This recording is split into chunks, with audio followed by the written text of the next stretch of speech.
本地老牌家族紀惠集團近月頻頻放售旗下物業資產，繼本月中錄得手中蝕讓後，最新再錄得第二滴血，以2880萬元沽出跑馬地景光街地鋪，較2008年8月買入價4600萬元，賬面貶值約1720萬元或37%。至於新買家為戲院大王陳俊岩家族，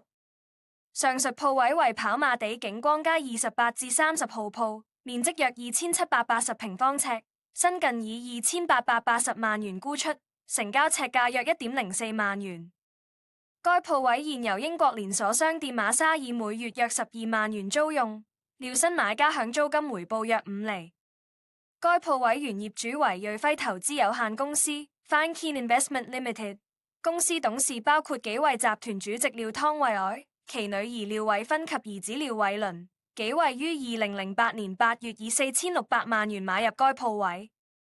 至於新買家為電藝發展有限公司 Cinema Development Company Limited， 其公司董事包括一眾戲院大王陳俊岩家族成員。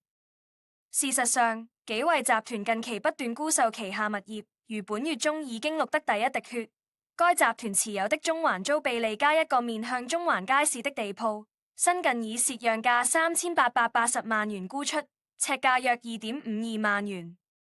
集團早於2011年1月斥資7280萬元買入鋪位收租，持貨淨蝕3400萬元，